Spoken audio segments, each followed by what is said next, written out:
beneficiary po ng ano ma'am no, nitong mga carp holders po. Sobrang saya po namin no, lalo na yung mga taga Davao Oriental na napili po kami na mahandugan yung iilan ng mga land titles at saka yung condonation, certificate of condonation kasi sobrang malaking tulong po ito lalo na sa amin na mga farmers na nahihirapan po ma'am no na makabayad kami sa bangko yung sa mortgage. Sobrang malaking tulong po ma'am lalo na sa current situation po ng aking family ma'am no.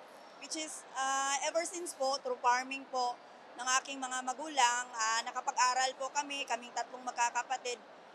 Nakapagtapos po kami lahat ng pag-aaral at currently naging professional din po. Itong ginawang condonation po ng mortgage is malaking tulong po siya na mabawasan po yung aming mga utang po like dito sa bangko ma'am no.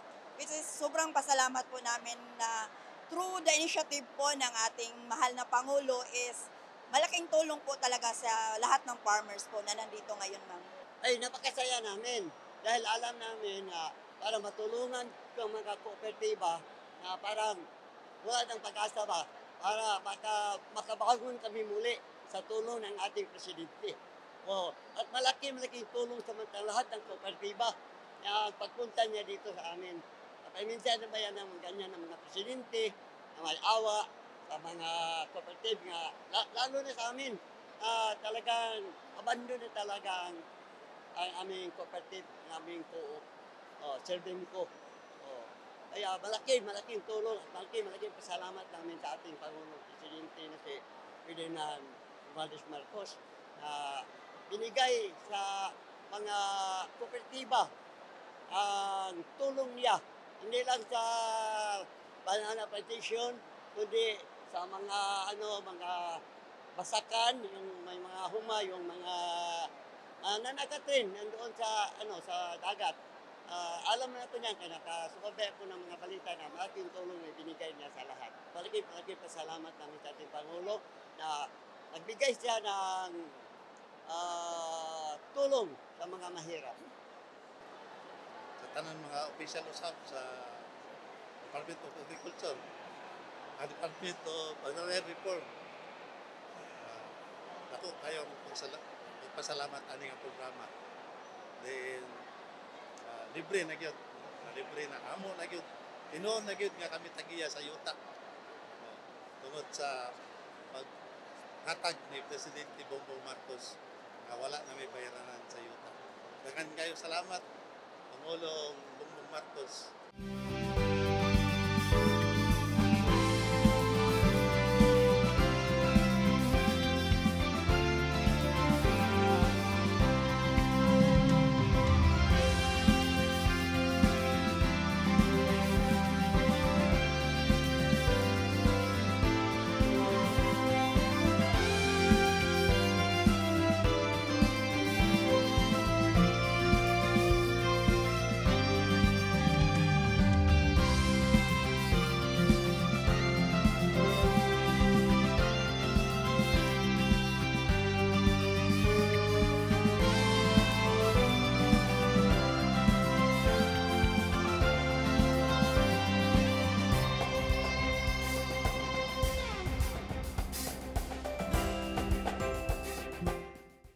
Ang rehiyon ng Davao ay may espesyal na bahagi sa aking puso.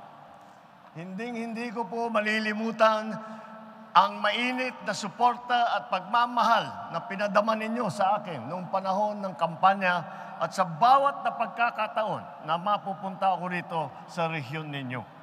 Dahil dito, masaya akong masaksihan ang patuloy na pag-unlad ng inyong lugar.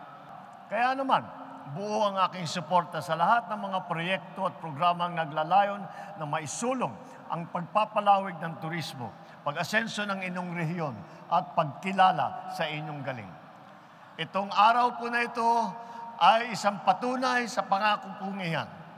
Narito ako upang ipamahagi ang mga sertipikong magpapalaya sa ating mga agrarian reform beneficiary sa inyong pagkakautang sa lupang pang-agraryo.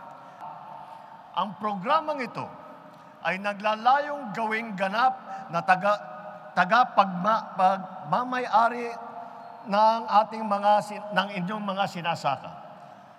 Ibig sabihin, wala na po kayong iisipin na babayarang amortisasyon, interes at iba pang mga surcharge.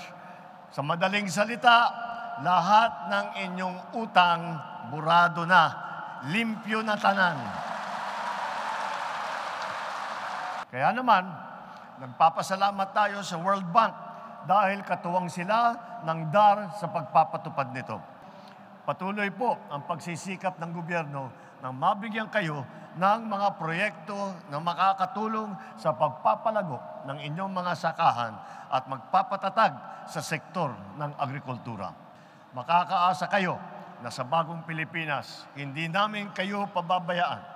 Ang paglilingkod sa inyo ay ang nagbibigay sa amin ng inspirasyon para magsumikap sa aming tungkulin. Sa ating mga minamahal na benepisyaryo, sana po ang aming handog ay makapagbigay sa inyo ng bagong simula. Naway gamitin ninyo ang pagkakataong ito upang palaguin ang inyong mga sakahan at itaguyod ang kinabukasan ng inyong mga pamilya at ng ating bansa.